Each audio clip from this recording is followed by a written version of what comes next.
Altitude FM. Este é o Frente a Frente com o Ricardo Neves Sousa do PSD e Gonçalo Amaral do PS para comentar a atualidade política da semana. Não contamos esta semana com o Daniel Lucas do PGI e Nossos Cidadãos, ausente devido a compromissos profissionais.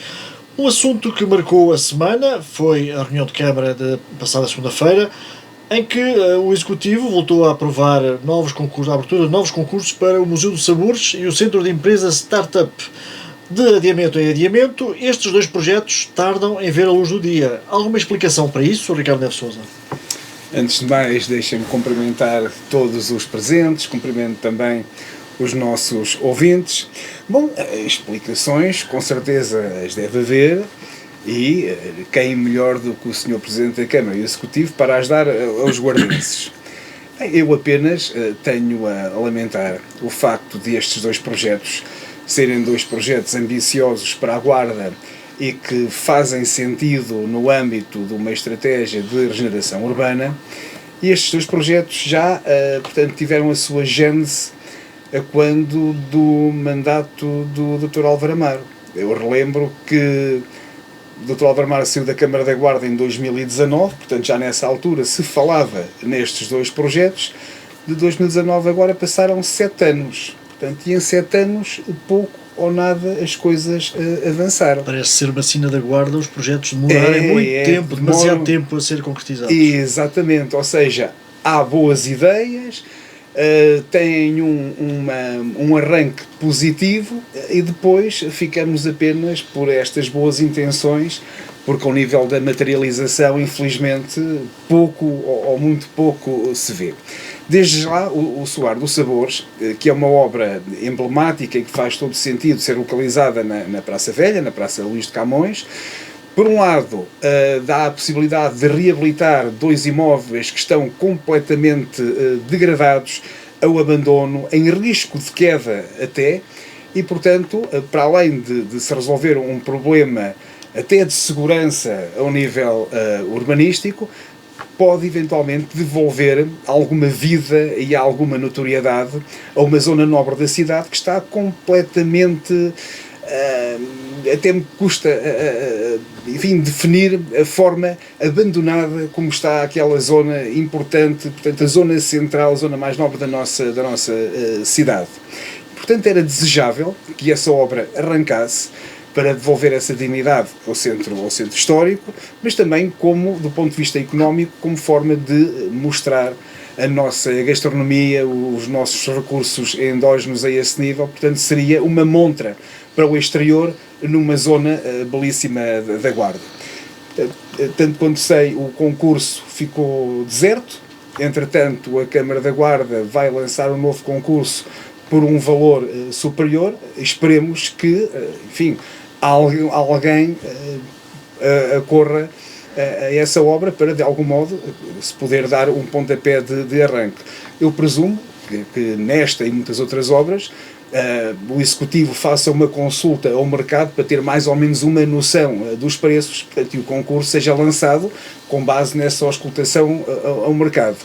Também sabemos que ultimamente tem havido uma subida vertiginosa nos preços da construção e, portanto, é desejável que este novo concurso a ser lançado tenha isso em consideração e, sem exagerar, obviamente, mas que haja ali um acréscimo de preço de forma a que as empresas de construção achem que é possível ir a esse concurso público. Depois temos também no mercado municipal, portanto, os 2 pisos superiores do mercado municipal, que neste momento estão devolutos e onde era previsível que se construísse, portanto, um ninho de empresas, designadamente de base tecnológica. É um projeto que também já vem do segundo mandato do PSD na Câmara da Guarda e que infelizmente ainda não viu a luz do dia. Inclusivamente, lembro-me que aqui há uns anos atrás até foi desenhado um projeto que previa nas traseiras, portanto, confinando com o Largo Monsenhor Alves Brás, a criação de um elevador e até depois de uma passadeira, que, como aquilo tem um desnível grande, portanto, que ligasse essa parte da cidade ao edifício. mas pronto, mais uma vez ficámos pelas boas intenções e do ponto de vista da materialização nada foi feito. De facto, ali a zona da praça, aquele edifício portanto, enorme, apenas funciona o mercado municipal no piso térreo, os 2 andares superiores, onde funcionavam os talhos e outro tipo de funcionalidades, estão devolutos. Era interessante ocupar-se essa parte do edifício, portanto, com empresas criativas, com empreendedores, empresas tecnológicas, portanto, dando vida àquele espaço, até porque não só é central, mas até do ponto de vista da acessibilidade e do estacionamento, tem ali o parque em volta, que de algum modo, portanto, torna muito mais fácil a utilização e a fruição desse mesmo edifício. Portanto, esperemos que brevemente a Câmara da Guarda, que passe da intenção aos atos e que lance novos concursos de modo a que as empresas de construção acorram e que tenhamos finalmente obras e que sejam devolvidos estes 2 edifícios, um na Praça Luís de Camões, outro no Mercado Municipal, que seja devolvido à população. Gonçalo. Bom dia, Luís, bom dia, Ricardo, bom dia a todos os jornalistas técnicos de altitude e a todos os nossos ouvintes. Efetivamente, sem querer repetir aqui aquilo que o Ricardo já disse, estamos perante momentos de alguma incerteza também a nível da economia mundial, e o setor da construção civil é efetivamente muito afetado, principalmente pelos preços dos materiais. E é normal que este tipo de concurso possa realmente ficar vazio. Portanto, estamos a falar de um concurso para o Solar dos Sabores, que eu penso que Agora os 3 milhões de 3 euros. milhões de euros, começou com 1,8 milhão, né? Entretanto já vai avaliado em 3 milhões de euros. Startups, Pouco mais de 1 milhão de euros. 1 milhão e 200 mil, sim, qualquer coisa, não é? Mas o problema é realmente, penso eu, do meu ponto de vista, que não faço parte de nenhuma grande empresa construtora, nem grande nem pequena, é a expectativa de, quando forem realmente para o terreno e tiverem que começar a construir, quanto é que os preços efetivamente não terão já aumentado mais, não é? E depois sabemos que há mecanismos para reavaliação e até está previsto e contratualmente isso é no previsto, CCP, a correção dos né? preços, exatamente. Mas que é sempre uma coisa, algo chata de fazer, né? Quando se faz esta correção dos preços devido a questões de catástrofes, questões inusitadas, somente aqui no que se prende aos combustíveis, né? Porque às vezes as pessoas podem não ter bem noção porque é que o preço dos tijolos sobe, mas o preço dos tijolos são feitos num forno, né? E esse forno é aquecido, é com combustíveis também, e acaba tudo por ser afetado, tal como o aço é feito em alto forno, o cimento é feito em alto forno, ou seja, tudo necessita de grandes quantidades energéticas para processar, para construir estes materiais de construção, que depois efetivamente fazem a diferença quando está na execução do projeto em si. Agora, ok, Sérgio Costa disse que a Câmara não iria subir o preço desmesuradamente, né? E eu compreendo, até porque efetivamente também não vamos agora apostar tudo ou deitar tudo a perder, por assim dizer, por um projeto, não é? Mas eu acho que se calhar o preço vai ter que subir um bom bocado para ficar minimamente atrativo, tanto um como o outro, para ficar atrativo a empresas, não é? Pronto. Agora é assim, enquanto se faz e não, enquanto avança e não, também tem que se ponderar qual é que é o custo que tem estes equipamentos onde têm que ser construídos. Primeiro, custo-oportunidade. Por um lado, o que o Ricardo diz, o projeto do Solar dos Sabores poderia ser realmente um projeto que iria reabilitar ali um pouco a Praça Velha, tanto a nível urbanístico, né, porque é horrível chegarmos lá e vermos edifícios que estão devolutos, né, acho que até são 3, disseste 2, mas acho que até são 3 edifícios que o projeto, sim, vai abranger. São 3, pois a minha ideia é que eram aquelas 2, se calhar um é mais pequeno, passa despercebido. Mas pronto, portanto aquela fachada toda nascente da Praça Velha que está ali e que acaba por dar, ou seja, temos um edifício, né, que já foi Paço do Conselho, já foi, depois, entretanto, e agora é sede da comunidade intermunicipal, a intermunicipal que ainda está, efetivamente, como ainda é usado, ainda está minimamente em condições, mas depois os outros edifícios ao lado realmente não são um bom cartão de visita da praça, que deveria ser o cartão de visita para essa expressão da cidade, não é? Já o projeto do Centro de Startups, eu sou muito a favor deste tipo de infraestruturas. Vamos já à tarde, na Guarda, antes tarde que nunca, é? Sim, porque nós temos aí, pronto, entretanto foram inventadas aí umas pseudo-soluções no edifício da antiga ProRaia, etc., mas que são coisas que são pequenas, que não dá para muito, né? E um centro de startups tem que ter algo mais do que isso, não é só, tem aqui um espaço onde podem pôr uma secretária. Não dá para muito e de difícil acessibilidade. Não, a acessibilidade é o que é, Ricardo. A acessibilidade, a necessidade leva à acessibilidade, não é? Pronto. Temos algumas empresas lá efetivamente instaladas, com polos, são polos de empresas nacionais e até algumas multinacionais que acabam por se instalar ali e ter ali algumas equipas a trabalhar, mas efetivamente nós precisávamos de um sítio onde desse para fazer algo mais, onde desse para organizar umas conferências, onde desse para levar alunos do ensino secundário a visitar instalações e a perceberem como é que é o dia-a-dia de empresas tecnológicas. Do secundário e do superior até. E do superior também, claro, até para uma questão de uma feira de emprego, claro, etc. Tinha toda a lógica poder-se fazer num sítio desses, mostrar o que é que se desenvolve ali, que produtos, que a inovação, o que é que ali temos, porque acreditem, isto é dar a oportunidade, principalmente a jovens e também a menos jovens, de poderem criar algo novo e mostrar algo novo e vamos ficar surpreendidos. Eu nesse aspecto eu ainda acredito muito na capacidade de inovação e de empreendedorismo que alguns jovens ainda conseguem ter hoje em dia, porque realmente vamos ficar surpreendidos.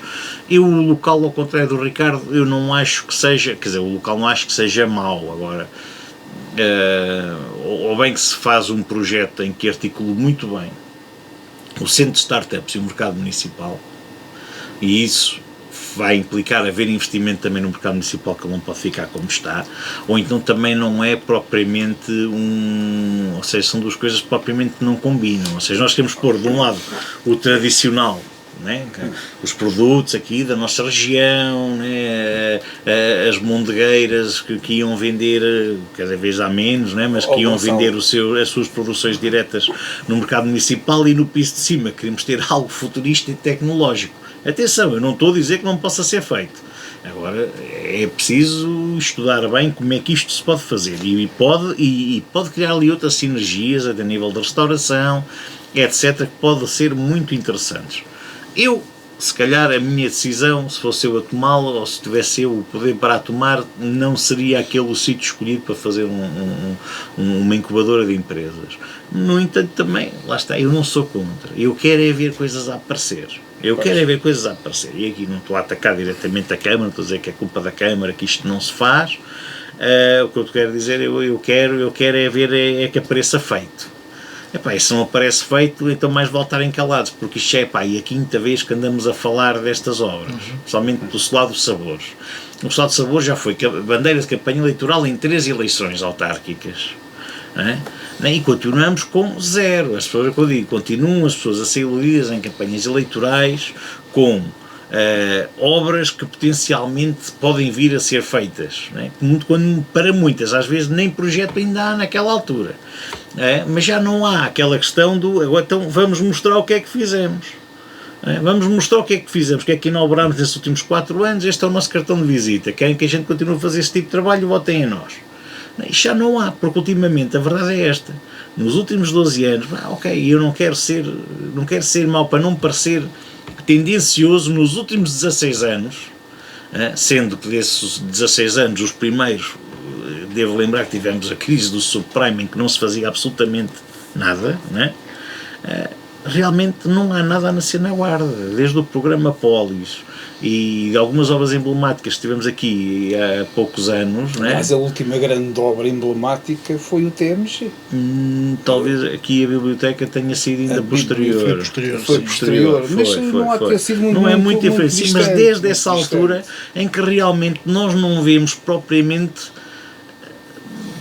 muita coisa. Tivemos iniciativa privada, construção do Vivace na altura, né? O centro comercial lá havia, hoje em dia é pouco mais, e nessa altura depois parou, veio realmente a crise, entretanto retomamos da crise e nada foi feito. Tivemos a única coisa de montra que foi feita na cidade da Guarda, e não foi na cidade, pronto, mas na região até, no concelho da Guarda, foi os passadiços do Mondego, que podiam estar a ser mais bem aproveitados, mas têm o seu potencial. Foi uma boa iniciativa, construiu-se, mas foi a última obra de montra. Esta semana ficou também marcada pela realização da Assembleia Municipal, numa sessão que começou de uma forma impactante e talvez surpreendente, com a intervenção de Gisela Valente, uma funcionária da autarquia, que foi vítima de assédio laboral, não sexual, laboral, exercido por uma superior hierárquica. Esta mesma foi condenada em tribunal, mas a Câmara não tomou medidas, segundo se queixou a Gisela Valente. Ricardo Neves Silva. Bom, desde já há que realçar a coragem e a determinação de Gisela Valente, que ela própria o assumiu na Assembleia Municipal, que foi lá apresentar essas queixas e fazer essa denúncia, correndo o risco de sofrer represálias como funcionária da autarquia que é. De facto, acho que merece ser aqui realçada e sublinhada a coragem da pessoa em questão, e alguém nas circunstâncias em que se predispõe a ir a uma assembleia fazer aquela queixa, porque a pessoa já ultrapassou uma situação limite e tem que estar mesmo muito desesperada para ter aquele tipo de atitude. E esperemos que este grito de alerta tenha sido ouvido por quem de direito e por quem tem o poder de mandar investigar e de mandar apurar até ao mais ínfimo pormenor as circunstâncias de tudo aquilo que foi ali descrito, e que se atue em conformidade. Desde já sabemos que este é um caso que, portanto, aconteceu já aqui há uns anos a esta parte, inclusivamente a autora dos factos, portanto a pessoa que exerceu este tipo de atuação sobre a vítima, já foi inclusivamente condenada em primeira e segunda instância. A pena de prisão com pena suspensa. Exatamente, e a autarquia, a única medida que eu me lembro, que eu veja ter sido tomada, foi o caso dessa pessoa que era superior hierárquica da vítima, portanto, de não poder exercer esse tipo de hierarquia sobre aquela pessoa. E, tanto quanto sei, não lhe aconteceu mais nada. O Sr. Presidente, na altura, quando foi confrontado com estas acusações, portanto, pediu logo um extrato da ata da Assembleia para poder abrir um processo de inquérito interno, que a meu ver já vem tarde. Portanto, estes factos já eram subejamente conhecidos, não do domínio público, mas a nível interno já era subejamente conhecido. Portanto, eu só estranho o timing da abertura deste processo de averiguações interno, que já devia ter ocorrido há mais tempo. Mas, em todo o caso, como disse há bocado o Gonçalo, e muito bem, mais vale tarde do que nunca, e esperemos que agora, portanto, a veracidade das afirmações proferidas na Assembleia seja efetivamente verificada, e se efetivamente houve algum procedimento ou alguma atuação incorreta, portanto, que as entidades competentes atuem em conformidade. Mas concorda ou não que esta autarquia já devia ter tomado medidas, já devia ter dado o exemplo na sequência desta condenação? Sim, vamos lá ver uma coisa. Ou seja, até agora o Executivo foi empurrando com a barriga a aplicação de uma medida mais, digamos assim, mais restritiva. Uma medida mais musculada, digamos assim. Não, o Executivo tem sido condescendente com esta situação. E de algum modo, quer dizer, eu não sei se a palavra correta é esta, mas pelo menos utilizo, entre aspas, tem protegido de algum modo a prevaricadora. Pelo menos, se não é, a percepção que cria na opinião pública é esta. E eu julgo que ninguém se sente confortável, e aliás, e hoje em dia, há legislação específica nesse sentido, portanto, todas as pessoas que são vítimas de bullying ou de assédio no seu local de trabalho, portanto, hoje em dia há regras muito bem definidas que têm que ser observadas e cumpridas, e aqui no caso da Câmara da Guarda isso não se verificou. Portanto, esta questão do assédio laboral é algo que hoje em dia está na ordem do dia, e de facto as pessoas são muito mais sensíveis a este tipo de práticas do que eram aqui há uns anos atrás, e como tal eu não consigo entender o porquê de, passado este tempo todo, não haver outro tipo de medidas exercidas sobre a prevaricadora, que até agora não aconteceu. Gonçalo? Efetivamente, algo tem que estar realmente num ponto algo tem que estar realmente muito mal, tem que ir muito mal quando um funcionário se vê obrigado a ir usar o tempo destinado ao público numa Assembleia Municipal, e depois já lá voltamos mais daqui a bocadinho, que por acaso é transmitido em direto. E torna realmente um ponto bastante torna bastante atrativo para fazer este tipo de denúncia, mas efetivamente a engenheira Gisela Valente tem mostrado uma grande determinação depois de tudo o que sofreu, e pelos vistos sofreu mesmo, até não sou eu que digo, não é a minha opinião, é a opinião até dos juízes, claro, dos vários juízes. De duas instâncias. Exatamente, ou seja, ela, depois de tudo o que sofreu, não vai querer deixar ficar a coisa como está, nos direitos que ela acha que lhe são devidos. Até porque, realmente, como dissemos, a decisão já transitou em julgado, a arguida foi punida com pena suspensa, pena de prisão suspensa, e com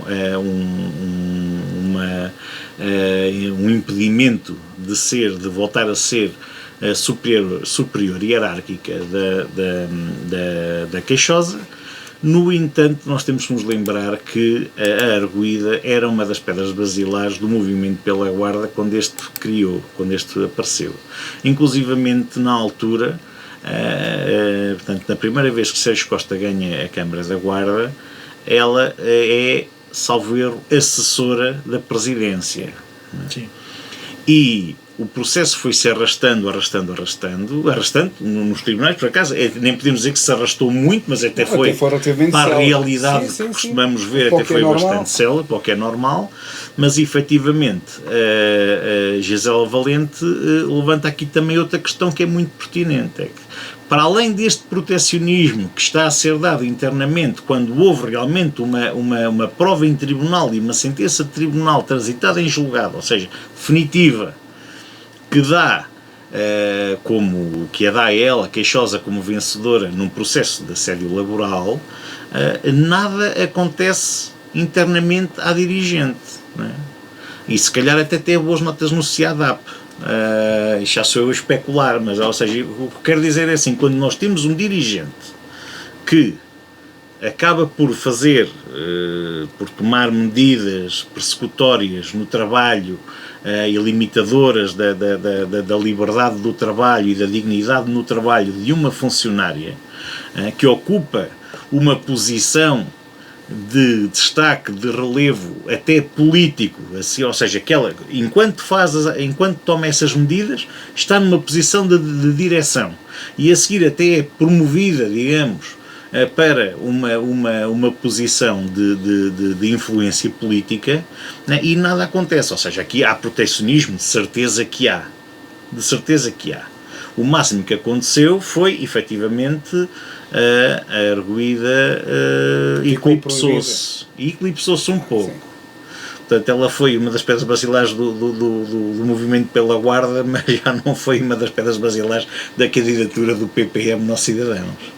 Efetivamente, agora está mais resguardada, se calhar também para no recato não chamar muito a atenção, mas a verdade é que voltou o assunto a vir para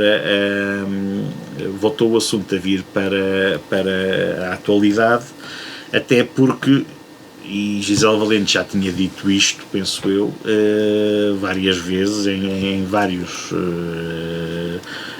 penso que até em tribunal, né? Mas efetivamente ela tinha dúvidas sobre quem é que estaria a pagar a defesa da arguida. E ela volta a dizer que ela, no mínimo, quer o mesmo tipo de tratamento, porque se a arguida era dirigente da Câmara, ela era funcionária da Câmara. Se a Câmara pagou de alguma forma ou assessorou juridicamente a arguida, uma vez que a queixosa pagou do seu bolso todas as custas com advogados, e com a acusação, ela exige pelo menos o mesmo tipo de tratamento, igualdade de tratamento e ser ressarcida nos custos que teve. Portanto, é assim. Agora, Sérgio Costa, efetivamente, numa atitude de aparente grande coragem, diz assim, então mandem matem, doa a quem doer, agora vamos ver. Então vamos ver realmente o que é que vai doer a quem doer. Mas eu não me admirava se qualquer comissão de inquérito na Câmara Municipal da Guarda viesse a pôr-se acima de qualquer tribunal e a dizer que se calhar não aconteceu nada e que não há nada a fazer e que nenhuma que ninguém beliscou os direitos de ninguém e que está tudo bem. Mas pelo menos a comissão vai avançar. Vamos ver quanto tempo demora, vamos ver as conclusões que vai tirar, vamos ver quem é que a vai constituir. Eu também não sou perito neste tipo de processos, não sei propriamente como é que se processam, mas agora vamos aguardar, efetivamente. Ricardo, desta Assembleia Municipal, houve assim mais algum momento que mereça destaque?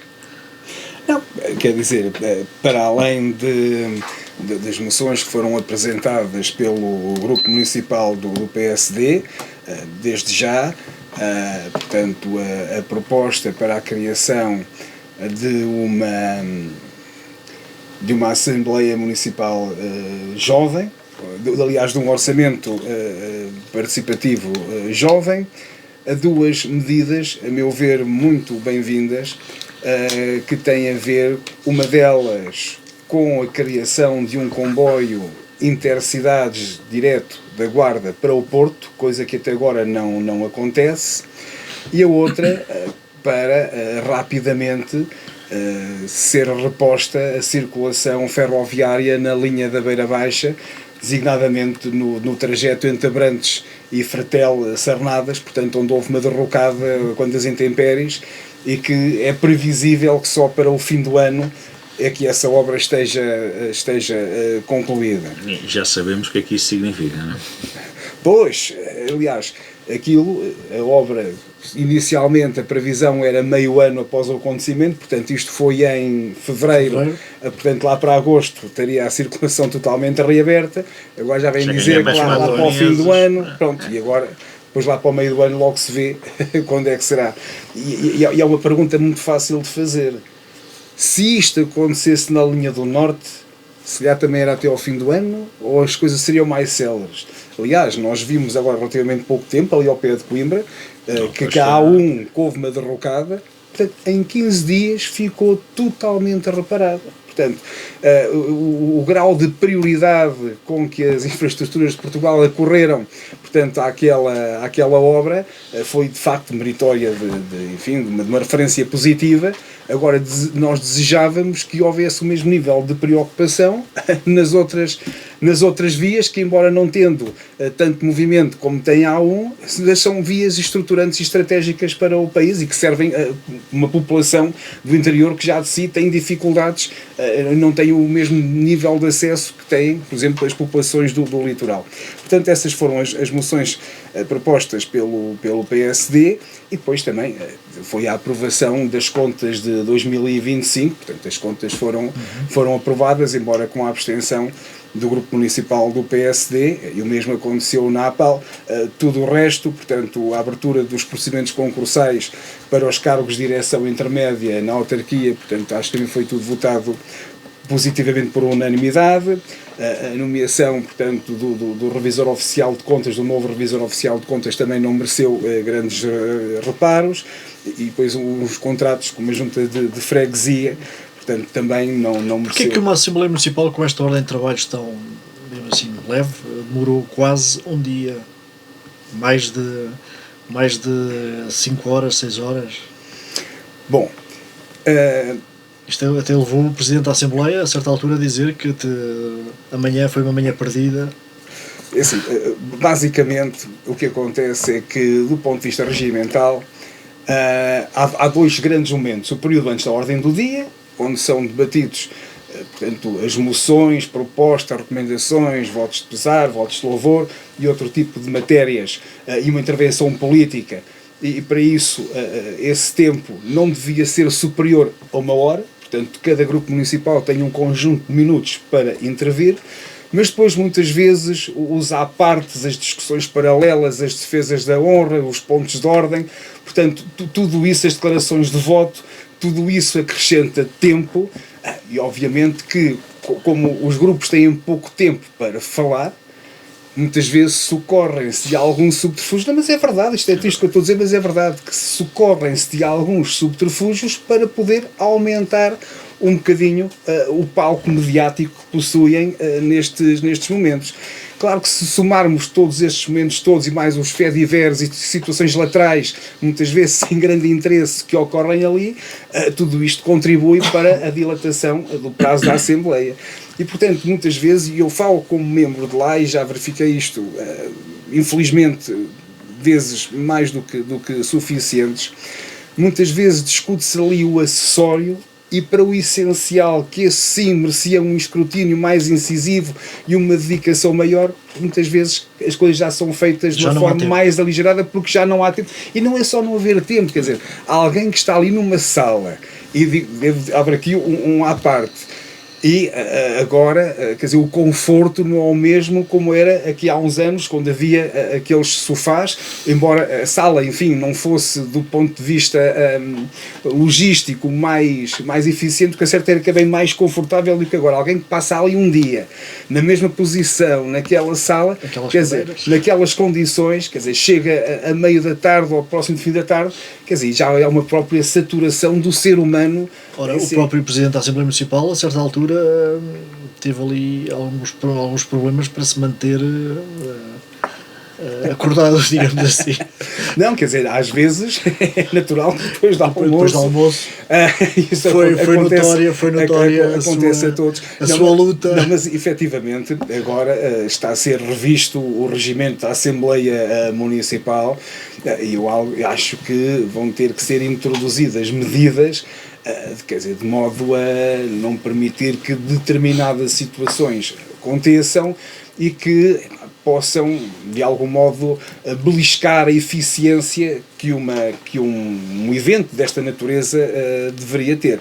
Portanto, isto também parte um pouco do bom senso dos grupos municipais e dos intervenientes individuais, e, portanto, eu julgo que esta preocupação e este lamento é extensível a todos os grupos municipais, e, portanto, é desejável que neste novo regimento sejam acauteladas essas possibilidades, de forma que tornem o trabalho, enfim, mais facilitado para quem lá está e também mais profícuo e eficiente. Foi para isso que a população da Guarda votou nos deputados municipais. Gonçalo, não sei se acompanhou a Assembleia Municipal. Acompanhei. Que assuntos é que lhe mereceram assim mais atenção? Eu antes queria falar realmente aqui deste ponto, começando por aí, depois tenho aqui alguns assuntos que eu gostava de debater um bocadinho mais, mas efetivamente nós temos que ter em atenção uma coisa: a Assembleia Municipal acaba por ser realmente o palco maior que os partidos têm aqui localmente para fazer política. E eu já assisti, por acaso não foi o caso desta Assembleia, ou não foi tão notório, pelo menos esta Assembleia, mas eu já assisti em Assembleias em que no período antes da ordem do dia se perdeu mais tempo com discussões exílias entre a mesa e os deputados e entre os deputados uns com os outros, etc., se podiam falar ou não podiam falar, se podiam debater, se podiam apresentar, se podiam fazer isto ou aquilo, do que depois na apresentação das moções ou das recomendações à Câmara e na votação das mesmas. Ou seja, eu acho é que o tempo que é destinado ao período antes da ordem do dia é bastante curto. É tão curto que acaba por ser sempre altamente alargado. Estatutariamente é 1 hora.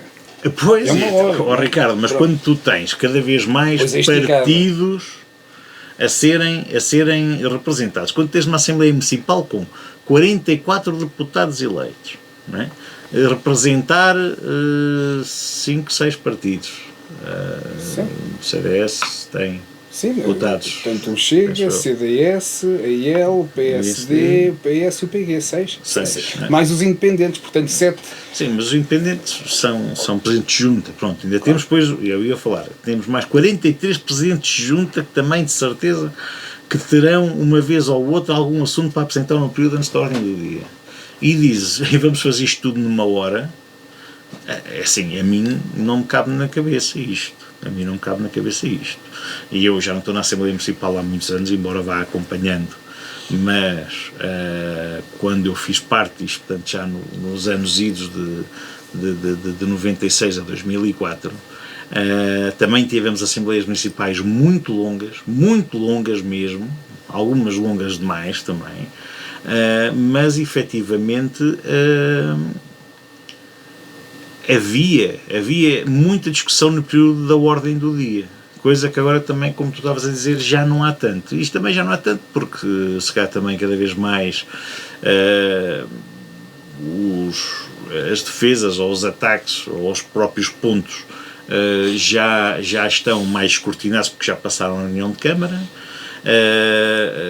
Os intervenientes levam a intervenção mais bem preparada, e nós sabemos, não é, aquela velha máxima que diz: peço desculpa por ter um discurso tão longo, mas não tive tempo de fazer um mais curto.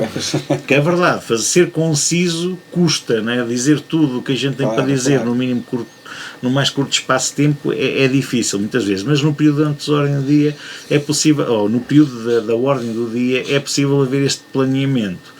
Agora, no período antes da ordem do dia, o que é que eu noto? E ainda bem, isto também significa força da democracia, embora eu não concorde muitas vezes com muita coisa que lá é dita e apresentada, efetivamente tem que se dar hipóteses aos partidos de apresentarem, tem que se dar hipóteses aos partidos de fazerem as suas sugestões, de apresentarem as suas moções, de fazerem as suas recomendações, porque é para isso que servem, porque se fosse só para irmos lá no período antes da ordem do dia, cada um faz uma intervenção, e na grande maioria das assembleias, tirando umas exceções que tivemos aqui há uns anos atrás, há 6 anos atrás, na grande maioria das assembleias já sabemos qual vai ser o resultado das votações dos pontos. Já sabíamos perfeitamente que as contas iam ser aprovadas, que as da APAL, as da Câmara, todas, já sabíamos tudo o que é que ia acontecer. Pela dimensão, ou desequilíbrio, neste caso, das forças. Não é? Pronto. Portanto, é assim, quando alguém diz a Assembleia Municipal serve só para vocês virem aqui, levantam o braço na votação dos períodos de ordem do dia, depois têm feito um discursozinho e está feito e vamos embora, isso é tirar todo e qualquer sentido que a Assembleia Municipal possa ter, é reduzi-la à pura burocracia. E a Assembleia Municipal tem de ser um órgão representativo, onde efetivamente, por alguma razão, são eleitos pelo método de representantes dos vários partidos, não é? Ou seja, que vão representar as pessoas que votaram neles, e tem que ser dada voz a essas pessoas para poderem apresentar os assuntos que acham interessantes. Agora, 3 pontos que eu queria aqui ressalvar sobre o período antes da ordem do dia, porque realmente do período da ordem do dia não há muito a falar. Pronto. Era o esperado. Em primeiro lugar, eu queria aqui ressalvar uma vez mais um quase autismo que há no nosso cidadãos, que é nada do que seja lá dito, por mais interessante e menos ofensivo que seja dito, presta. Nada presta. é tudo mal. Se apresentam uma recomendação para a aquisição de desfibrilhadores e para equipar os cintos desportivos e outros equipamentos municipais com desfibrilhadores, ou porque já há, ou porque, não, isso não pode ser porque isso custa dinheiro. Claro que custa dinheiro, né? Obviamente, né? Mas depois é que se põe isso como prioridade. Claro. Ou então digo assim, não achamos, não mora cá ninguém, portanto, como não mora cá ninguém, nem precisávamos de nenhum, que até hoje nunca nenhum foi usado. Então, mas tenham coragem de dizer isso, né? Acho que ninguém tem, né? Seria completamente descabido. Mas é isso, é a moção do TMG, a moção ou recomendações, ou quiserem, sobre o TMG, que são contrapostas, ainda por cima hoje em dia há uma coisa, por exemplo, no meu tempo não havia. No meu tempo, as moções apresentadas no dia e os outros grupos parlamentares não os conheciam. Eram apanhados de surpresa. De certa forma eram. E nós agora não vemos, e eu até acho bem, não acho mal. Hoje em dia, as moções têm que ser submetidas 48 horas até 3 dias antes, ou 3 dias antes, né, da Assembleia. Toda a gente fica a conhecê-las e podem-se preparar para elas, o que eu acho bem. O que é que não acho bem é quando, por exemplo, falamos, e já vamos um bocadinho mais em detalhe, na intervenção da deputada do PS sobre o TMG, a seguir vai uma defesa por parte dos nossos cidadãos, vê-se uma defesa por parte dos nossos cidadãos que para mim, foi o momento mais triste de toda a Assembleia, de tudo aquilo que eu consegui ver, porque realmente e aliás, o líder do grupo parlamentar do PS a seguir até faz um comentário muito pertinente, acho eu, e muito bem tirado, depois de ouvirmos isto, ainda mais achamos que aquilo que nós dissemos era realmente essencial. Pronto, mas há aqui esta espécie de autismo em que nada é aceito. Não se pode obrigar a Câmara. Não se pode obrigar a Câmara a gastar dinheiro. É verdade, não. Mas é assim, mas a Câmara, e também foi questionado, penso eu, não foi? Acho que até foi pelo grupo do PSD, alguém que até questionou, mas afinal o que aqui foi falado, vai alguma coisa ser tida em consideração, ou foram palavras que foram para o ar e morreram, não é? A verdade é essa, parece que nada é aproveitado, e se for aproveitado, nunca se admite que foi aproveitado dali. Agora, efetivamente, o que é que acontece? Em primeiro lugar, linhas de comboio e intercidades Guarda-Porto. Estou plenamente de acordo com tudo o que aliás, foram votadas por unanimidade, de forma positiva por unanimidade. Estou plenamente de acordo. Só quem não perceber um bocadinho, ou quem nunca se tiver debruçado um bocadinho sobre as dinâmicas regionais, é que não compreende como é que uma linha de caminhos de ferro, a linha, quer dizer, só a existência da linha por si não existe, mas a operação depois da mesma é que não é importante. Se nós repararmos qual é que é a ligação das pessoas da região da Guarda, do distrito da Guarda, com o Porto, e eu vejo que é uma ligação muito grande de pessoas de Figueira Castelo Rodrigo, Foscoa e ainda ali um bocadinho da Meda. E muito pouca ligação do resto dos concelhos do sul do distrito. Isto falando, por exemplo, nós sabemos que em 1985 as coisas mudaram um bocadinho com a abertura do IP5. Com a abertura não foi em 85, mas com o lançamento foi em 85, portanto, quando o IP5 abriu 89. Mudou realmente um pouco isto. Porque a verdade, e já uma vez até já tivemos esta discussão aqui também, havia muito pouca ligação das pessoas da Guarda com Viseu, Aveiro e Porto.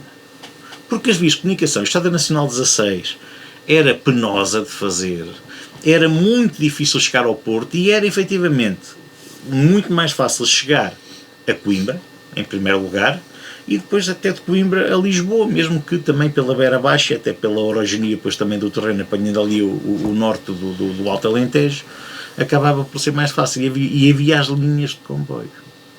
E a linha de comboio sempre fez com que as pessoas daqui da Guarda, Concelho da Guarda e concelhos aqui de perto tivessem uma grande ligação com Lisboa e Coimbra, e que, por exemplo, as pessoas destes 3 concelhos que eu disse, do norte do distrito, tivessem uma ligação muito maior com o Porto. E não é por acaso, é porque realmente havia uma linha de comboio, com comboios regulares, que unia esses territórios. Não é? Portanto, quando se faz aqui uma proposta para haver um intercidades direto Guarda para o Porto, que eu até acrescento Guarda-Braga, Guarda Braga. Pois, porque não, exato. Guarda Braga, vamos aproveitar, não é? E, efetivamente, era muito bom. Não sei se economicamente será viável, mas lá é o que eu digo. Estas linhas também não se podem fazer só para dar lucro. Tem que haver aqui uma intenção de coesão territorial.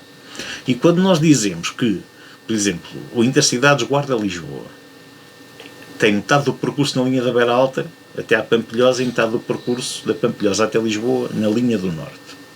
E vemos aqui, são duas realidades completamente diferentes. A linha do Norte é uma linha sobrecarregada com imensos comboios, intercidades, alfa-pendulares, regionais, com uma grande frequência, em que qualquer pessoa que esteja nessas linhas e que queira fazer percurso dentro dessa linha do Norte tem 1001 opções por dia. Enquanto nós aqui na linha da Beira Alta, coitados de nós, também é verdade, não temos muita gente também para fazer, para dar maior uso, mas a verdade é esta. A linha da Beira Alta é muito usada para levar pessoas da Guarda, de Celurico, de Fornos, de Mangualde, Nelas, Viseu, etc., até Coimbra e depois de Coimbra para Lisboa.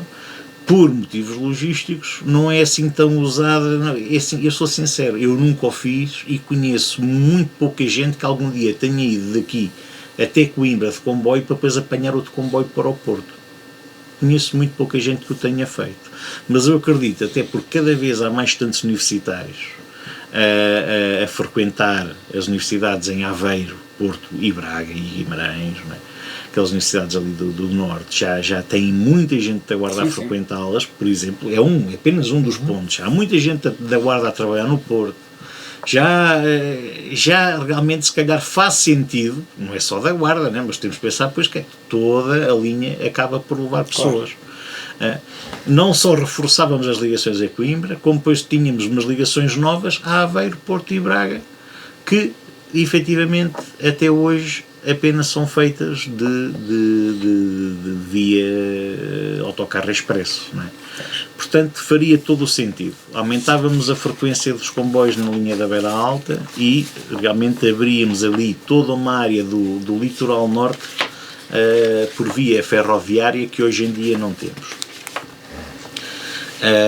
Estou perfeitamente de acordo e a nível de coesão territorial seria ótimo. Não sei até que ponto é que haverá boa vontade para implementar um comboio destes, mas realmente deveria ser muito importante. Era uma medida. A Guarda ganha muito com isto, porque agora lá está, nós temos duas linhas. Uma agora até, aliás, abriu uma, fechou a outra. Abriu uma, fechou a outra. Não é? Pronto, agora vamos ver quanto tempo é que realmente vamos ficar sem a da Beira Baixa, mas já dava muito jeito aqueles horários extra, porque lá está, a Guarda é servida pelas duas e nós tínhamos isso a nosso favor.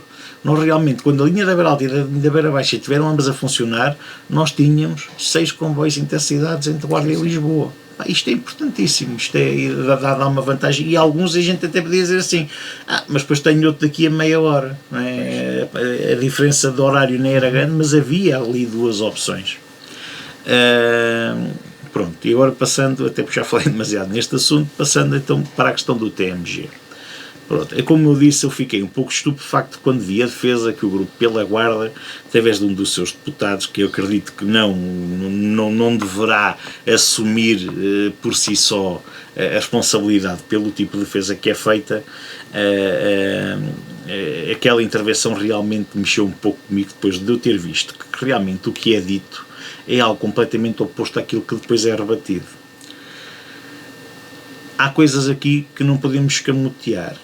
E que a deputada Diana Santos apresentou muito bem. Ela analisou a agenda e quando ela diz que é apenas 7 eventos, 7 dias de programação própria no grande auditório do TMG em 3 meses, é verdade. Há apenas 7 dias organizados, promovidos pela Câmara, né, programados pela Câmara para ocupar o grande auditório. Eu sei que os técnicos do TMG não passam frio, eles têm imenso trabalho, porque há o pequeno auditório, há o café-concerto também, e têm sempre coisas para fazer, mas a verdade é isto, é o grande auditório. Há muitos anos atrás, isto também não pode ser escamoteado, era efetivamente um marco a nível nacional. Era aquele teatro que se dizia assim, na Guarda, os grandes eventos, os grandes espetáculos musicais, peças de teatro, etc., passam pela Guarda, ou seja, fora de Lisboa e Porto, desses dois grandes centros, se calhar a Guarda era o único teatro que tinha uma programação realmente vasta. Nem o Gil Vicente em Coimbra tinha uma programação desse nível. Tinha uma programação vasta, com grande qualidade e com ecletismo. E eu quero esclarecer aqui, o Sr. Deputado do Nós Cidadãos, que ecletismo não é elitismo, é exatamente o contrário. Exatamente o contrário. O ecletismo serve para dar opções a todos os gostos da população para todos poderem rever lá. O PS, por muitas vezes ter sido apelidado de ter uma programação elitista para o TMG, que era mentira, e efetivamente poderia ter alguns espetáculos que eram algo elitistas. Mas o que é este elitismo? O elitismo é quando apanha só uma pequena franja da população. Tudo bem. Agora eu sei que o elitismo, quando as pessoas falam elitismo, falamos sempre ou seja, fazer algo para uma classe algo privilegiada. E aqui não é o caso. As programações do Teatro Municipal da Guarda até 2013 eram vastas, diversificadas e, é verdade, houve também momentos em que foi preciso haver alguma pressão para que algum tipo de espetáculos tivesse lugar no TMG. Eu próprio cheguei a fazer pressões deste género. Eu lembro, por exemplo, da luta da Associação Académica da Guarda, não, da Associação da Copituna de Opidana, para conseguirem fazer o Opidana, o Festival Tunas Opidana, no TMG, em que houve uma grande resistência por parte da Cultura Guarda. Nós temos que nos lembrar que na altura o TMG era gerido por uma empresa municipal que tinha alguma autonomia, embora o Conselho de Administração fosse constituído por 3 vereadores da Câmara Municipal, mas efetivamente houve aqui alguns passos que tiveram que ser dados, foram dados, mas a verdade é esta, toda a gente tinha vários espetáculos que podia vir no TMG. Agora é assim, havia coisas que também não eram tão bem feitas, havia, mas que agora continuam a ser mal feitas. E quando a deputada Diana Santos vem dizer, e muito bem, que é incrível como é que a agenda cultural é apresentada 3 semanas depois de já ter começado o período, depois de já ter havido espetáculos e eventos que essa própria agenda, que constavam nessa própria agenda, eu volto a ser muito crítico. Porque é que continua a ser necessário haver sempre um númerozinho com o Presidente da Câmara ou com o Vereador do Pelouro a apresentar o espetáculo para aqueles 3, 4 meses, quando nós, muitas vezes, a nível de espetáculos grandes, até já sabemos que eles vão acontecer com maior antecedência, com meses de antecedência, pela página dos artistas ou das companhias de teatro, já sabemos que vêm cá.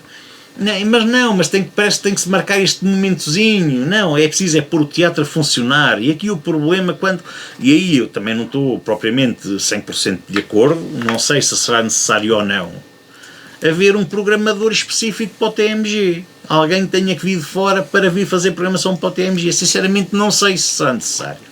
Não sei, o que eu sei é que é preciso que não haja desinvestimento para quem lá está neste momento e cumpre essas funções, e já passaram várias pessoas por lá, efetivamente tenham possibilidade, tenham orçamento para poder trazer realmente as peças e as bandas que desejam.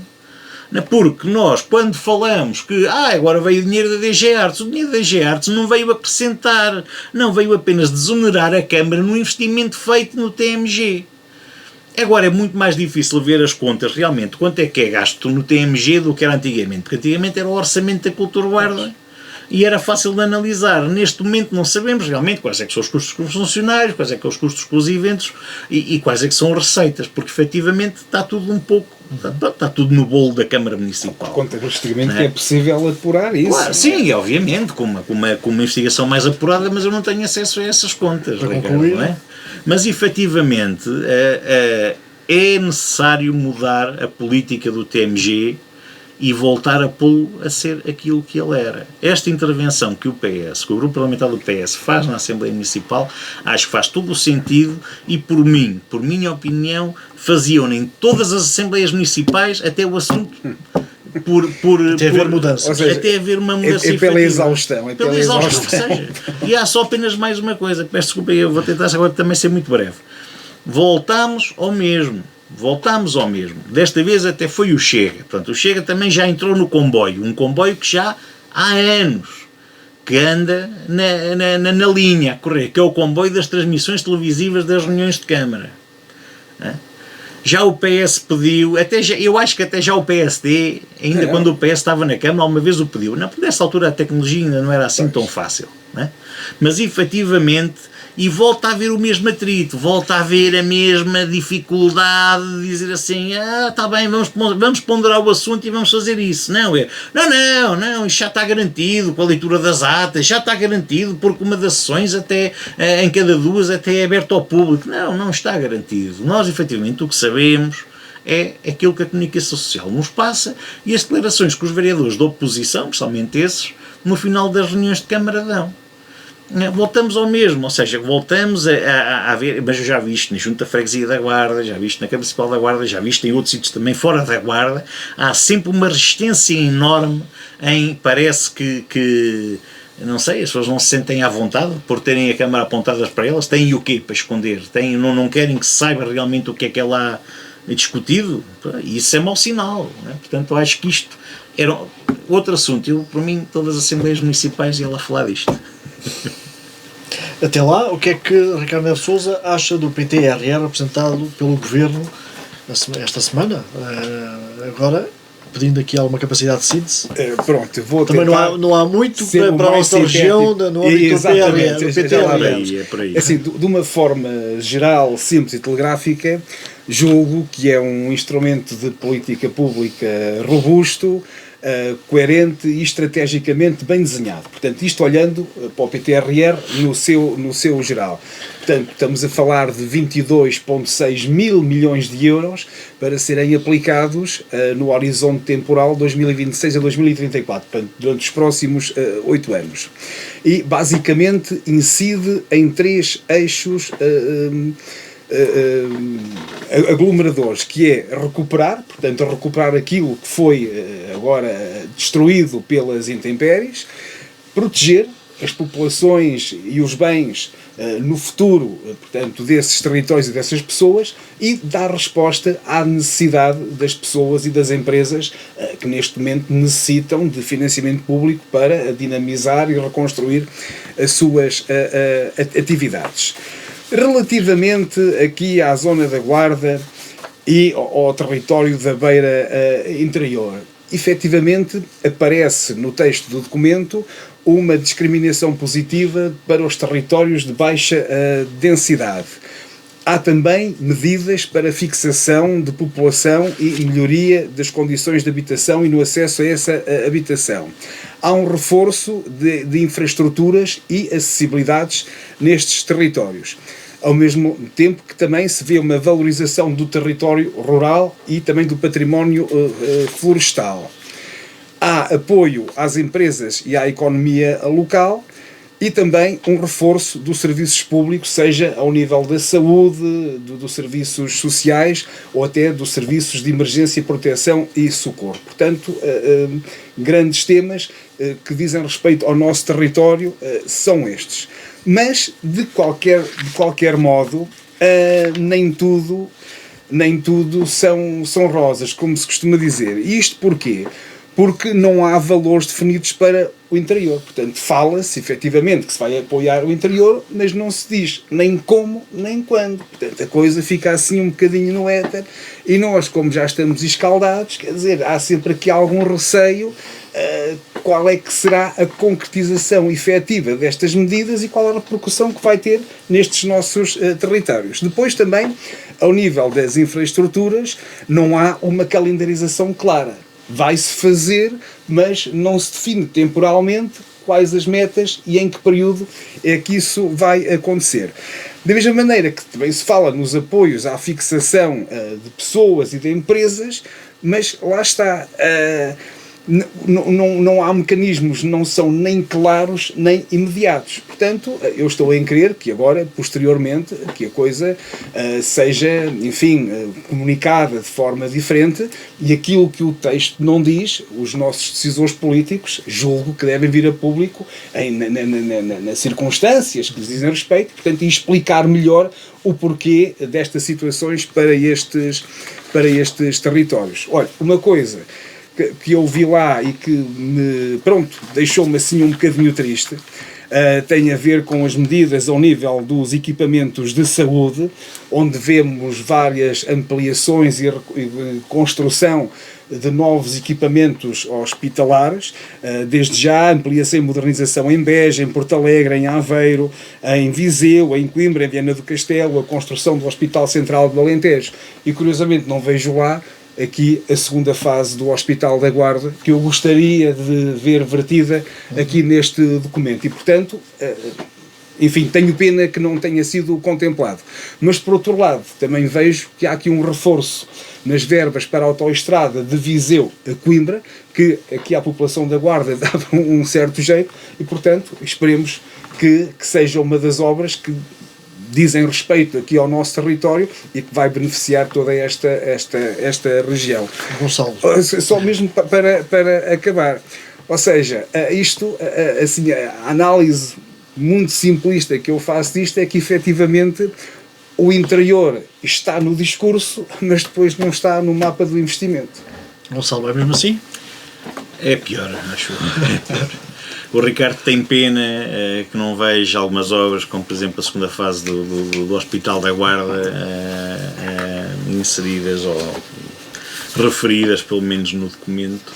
Eu tenho mais do que pena, O Ricardo tem pena porque eu sei que lhe dói um bocado, porque foi o governo da AD que parou a obra. Nem vais por aí, e sabes bem porquê. Com custos que dava para fazer metade da obra. Pronto, efetivamente, eu acho que este PTRR é acima de tudo uma boa ação de marketing, porque depois se nós formos ver de onde é que vêm os adiantados, os 22,6 mil milhões de euros, 37%, cerca de 8,4 mil milhões de euros, vêm diretamente do Orçamento de Estado, a maior fatia, né? Sendo depois 34%, estima-se que venha de investimento privado através de PPPs e concessões, etc. E já sabemos também o que é que isto significa, né? 20% ou 19% vem do PRR, Portugal 2030, Fundo de Solidariedade Europeu, ou seja, que eram medidas que já estavam no terreno, ou seja, eram verbas que já existiam, agora transvestem-se, não é? Ok, agora transvestem-se. E depois mais outros 10% que virão de outras instituições um bocadinho mais pontuais.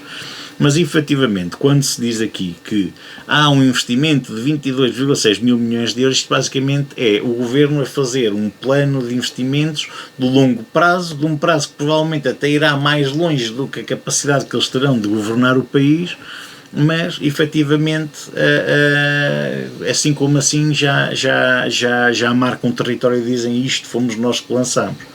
Porque quando eu vejo aqui 8,4 mil milhões de euros assegurados para o Orçamento de Estado, eu tenho a certeza que nesses 8,4 mil milhões de euros vão constar obras como, por exemplo, as obras, se não for mesmo o novo aeroporto de Alcochete, serão as obras acessórias. A ponte sobre o Tejo, as infraestruturas viárias, etc, etc. Porque também, por sorte, que não foi sorte nenhuma para as populações, eu conheço várias pessoas que moram nessa zona, tiveram muitas inundações, tiveram vários dias privados de telecomunicações, etc, etc. Ou seja, consegue-se aqui meter tudo num plano para dar uma ideia de que se vai fazer um grande investimento para compensar, colmatar e compensar e investir e haver supercompensação nos problemas que houve. Só que não, vai haver ou seja, porque se nós dissessemos assim, então vamos gastar 10 mil milhões de euros num aeroporto, vamos gastar mais não sei o quê nesta obra, naquela e naquela, que já estavam todas planeadas, e ainda vamos gastar mais 22,6 mil milhões de euros. Bom, Portugal ia ver o PIB dele a crescer exponencialmente e iam ser anos fabulosos para Portugal. Eu nem sei onde é que viria tanta capacidade para construir tanta coisa. Mas não, é uma deslocação ou uma reafetação das coisas, sendo o que é que não é reafetado. O que não é reafetado foi aquilo que o PST nunca quis que existisse, que foi o plano de revitalização da Serra da Estrela. Esse continua morto, é que podiam dizer assim, há aqui uma fatiazinha que era o plano de revitalização da Serra da Estrela, pronto, agora está aqui o financiamento. Não, é que nem isso. Refere-se o plano, não se fala minimamente em qual é que é a verba, em qual é que é a fase em que irá ser implementado, nada. Portanto, lembram-se dos incêndios que tivemos, vamos ficar apenas com a má memória, porque graças a eles não vamos ter absolutamente nada de novo. Quer-me a mim parecer que é o que isto vai ser.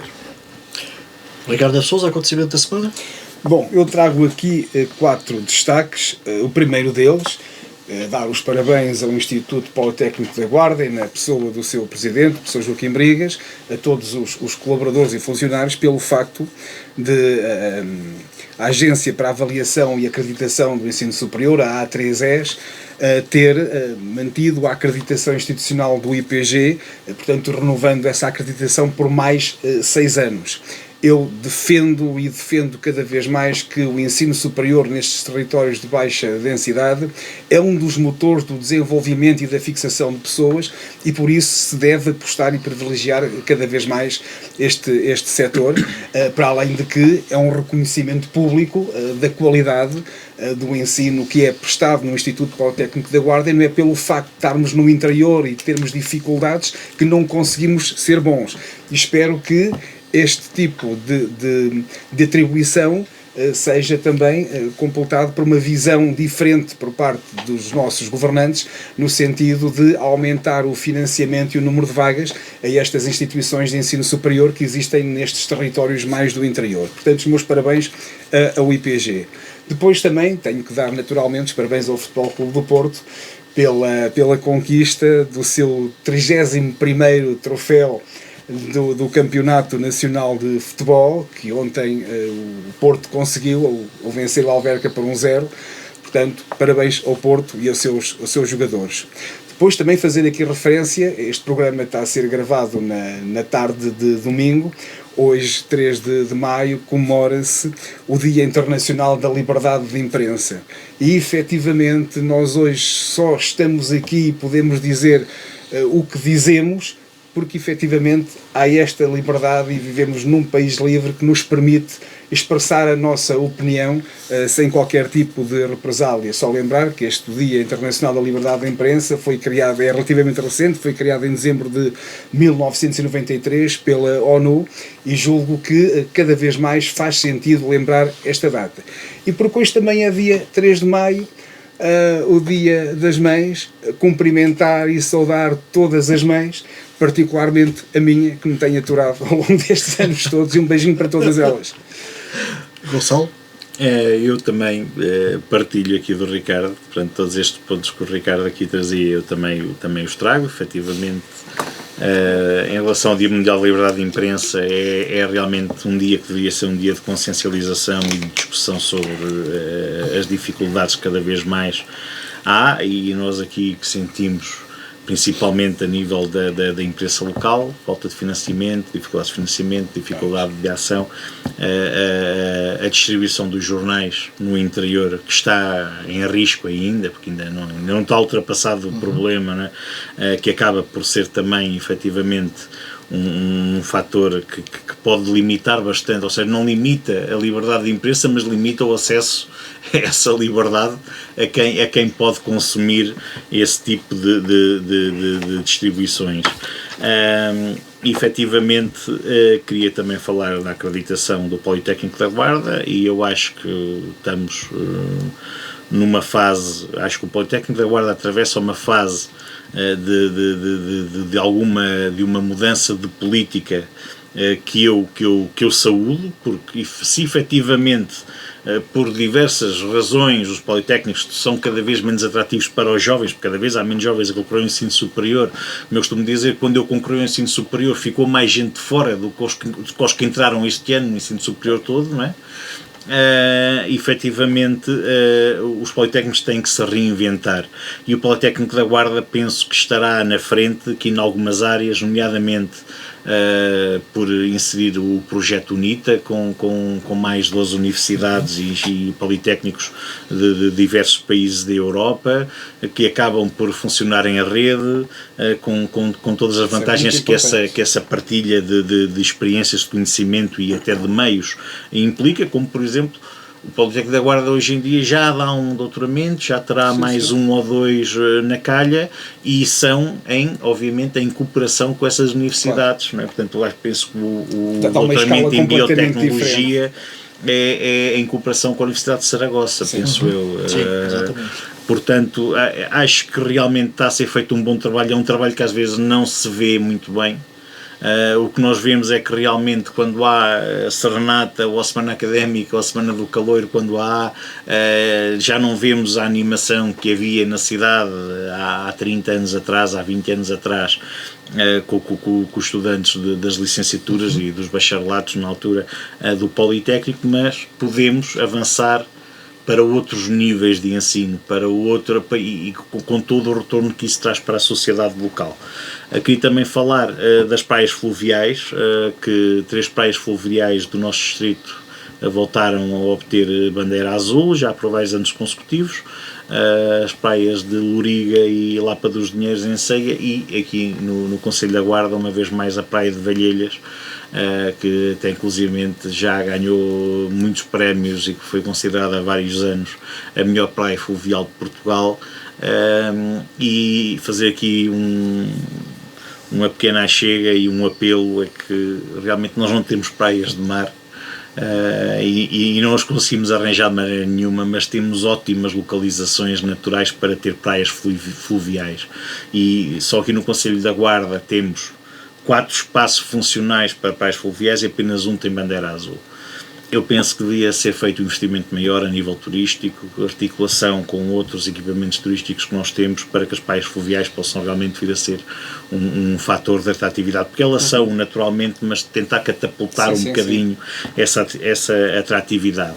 Mas tenho também, por muito que me custe, dar os parabéns ao Futebol Clube do Porto, que realmente, não tendo feito um campeonato brilhante, indubitavelmente, e está prestes a bater, acho eu, o recorde absoluto de pontos alguma vez ganho por algum clube num campeonato. Agora imagina se fosse brilhante. Agora imagina se fosse brilhante. Não, se fosse brilhante não dava para fazer muito mais, dava era para ganhar jogos por uma maior vantagem. O Porto teve realmente muitos jogos que ganhou com alguma dificuldade, mas ganhou-os, é verdade, e não tiro mérito nenhum. Só teve uma derrota esta época. Só teve uma derrota, mas o Benfica não teve nenhuma, pelo menos até agora, e se calhar acaba em terceiro. Esperemos que não. Mas a verdade é esta, é que o Porto realmente, com jogos muito sofridos, especialmente na primeira metade do campeonato, conseguiu efetivamente uma hegemonia de resultados fabulosa, que vai ser um campeão, obviamente, digno e merecedor, com realmente um número enorme de pontos. Os parabéns para eles e para todos os adeptos esportistas, que há que haver fair play. Depois também, obviamente, quero-me associar ao Ricardo também às comemorações do Dia da Mãe, e também ressalvar o papel que as mães têm na sociedade, e que da forma como cada vez mais o papel de mãe tem sido diferente, muito diferente em 2 gerações, tanto que mudou no papel de mãe, até também pelo empoderamento das mulheres e pela emancipação das mulheres para outras funções na sociedade. E também, obviamente, com destaque especial à minha, que também, não sei, entre a minha e a do Ricardo, qual é que aturará mais, mas pronto, penso que merecem muito. tal como a mãe das minhas filhas também, já agora, que também tem sido uma ótima mãe e também merece este destaque. E depois pronto, como eu há bocado dizia que o PS vir a todas as Assembleias Municipais falar do TMG e falar da transmissão televisiva, eu também aqui em todos os programas faço questão de dizer que mais um brinde do Governo, amanhã os combustíveis estão 10 cêntimos mais caros no gasóleo e 6 cêntimos e meio mais caros na gasolina, e o Governo continua no recato, uma palavra que vai ser cada vez mais usual, a fazer uma brutal coleta de impostos, que era aquilo que eles acusavam o PS de fazer há uns anos atrás, a fazer uma brutal coleta de impostos sem mexer um cêntimo praticamente, sem mexer um cêntimo mesmo no IVA. Não, mas agora vão mexer no ISP. Vamos ver se vão, quanto? 0,1%. Sim, meio cêntimo que vai ser atenuado no valor dos combustíveis. Faremos o que é que vai mudar. Entretanto, o Frente a Frente tem reposição esta terça-feira a partir das 2 da tarde na Rádio Altitude. Nós estamos de regresso na próxima segunda-feira pelas 11h30, já com Daniel Lucas. Obrigado a Ricardo Neves Sousa e Gonçalo Amaral. Tenham uma boa semana. Obrigado a todos, uma boa semana. Uma boa semana para todos e obrigado.